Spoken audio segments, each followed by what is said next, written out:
Michael, called Mike for short, is the only child of a couple who run a motel called the Kingsman Inn. He does nothing useful all day and takes over management in the night when his parents leave. One day, a beautiful woman, Susan, lodges into the motel and Mike immediately develops an interest in her. As soon as his parents leave for the night, he heads to Susan's room with a bottle of champagne. Mike lies that the champagne is a welcome gift from the motel on the first night, so Susan allows him in to pop the champagne and pour it into a cup for her. He inquires about her job, and Susan tells him she sells paintings and her company's headquarters is in Maryland. The conversation is quite awkward, so it also ends awkwardly and Susan successfully sends Mike out of her room. The next night, Mike does the exact same thing. This time, he lies to Susan that management gives champagne again when people spend 2 nights, and Susan notices that he is after something else when he compliments her butt. She allows Mike touch her but a little, so that it will be a win for him. By the next morning, Susan is fully packed and ready to head back to Maryland. Mike tries to get her contact details, but she refuses to give them. But as she sits in the car, she changes her mind and heads into the back of the motel to meet Mike in the laundry room. They kiss passionately and get really intimate, then she immediately leaves for Maryland. What may have started as a mild attraction turned into a deep attraction, because Mike finds himself booking a one-way ticket to Maryland to find someone he knows nothing about. He is able to trace Susan to her workplace, and she is really surprised and irritated to see him.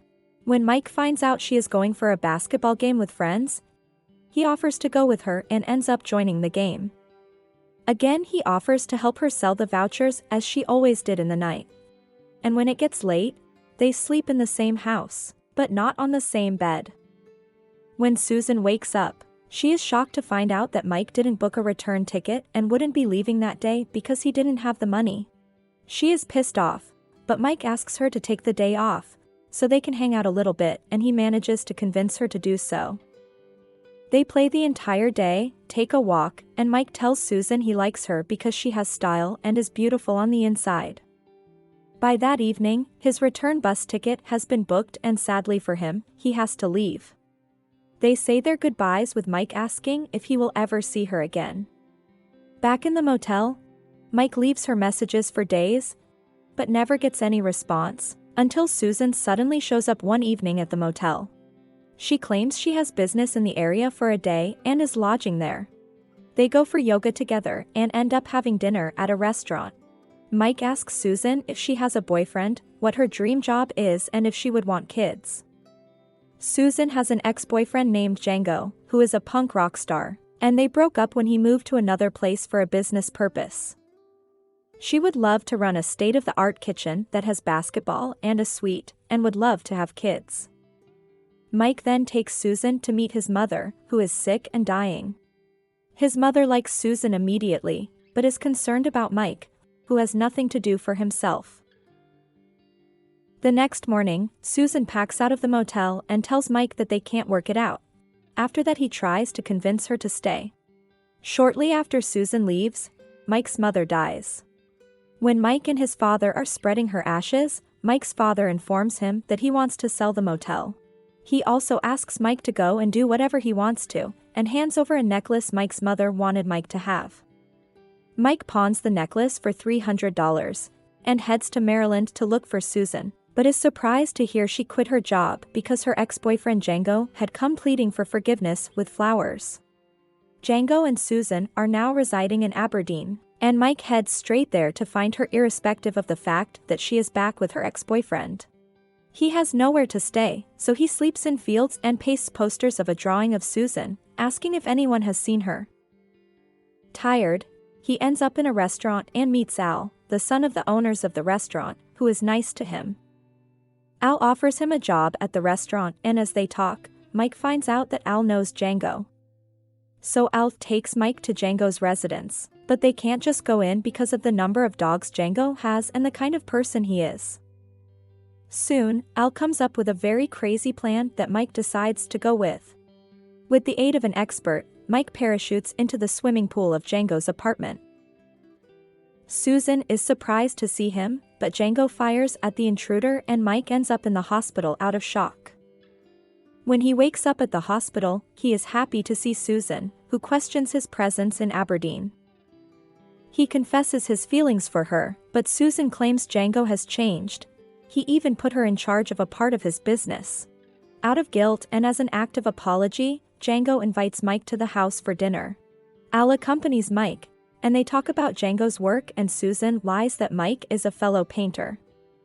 At the end of the dinner, Al invites Susan to a club he would be going to with Mike, and she eventually shows up without Django, who is drunk. Mike and Susan enjoy the night and dance at the club. The next day, Django shows up at the restaurant where Mike works, punches him in the face, and asks him to stay away from Susan.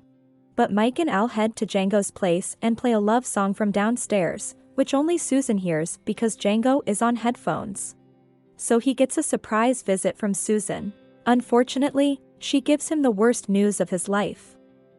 She will be getting married to Django the coming Saturday, and she is already pregnant with Django's child. Mike still asks Susan to marry him instead, but she describes him as an unguided missile and says she can't be with someone who doesn't know what he is doing with his life. Mike talks about the fact that she is too selfless and never lives for herself. Seeing that nothing can be done, he asks her in tears to leave his place. True to her word, Susan marries Django on Saturday and Mike watches from afar with Al, who he now calls his best friend. Al playfully talks about being a Buddhist monk, but Mike takes it seriously and goes on to become one, while Susan and Django live as a married couple. After some time, one of the Buddhist monks talks lovingly to Mike and informs him that he cannot truly be a monk because he has not dealt with some emotions that have him stuck. Mike heads back home to meet his dad and pawns a keyboard to get his mother's necklace back. His dad gives him the deed of agreement of the motel, which makes him the new owner of the motel. One day, he gets a letter from Susan, telling him that he was right about the last talk they had, and she is now a changed person. Mike calls Django and asks to talk to Susan. He is surprised when Django tells him that he and Susan split up and Susan went to stay at her mother's place.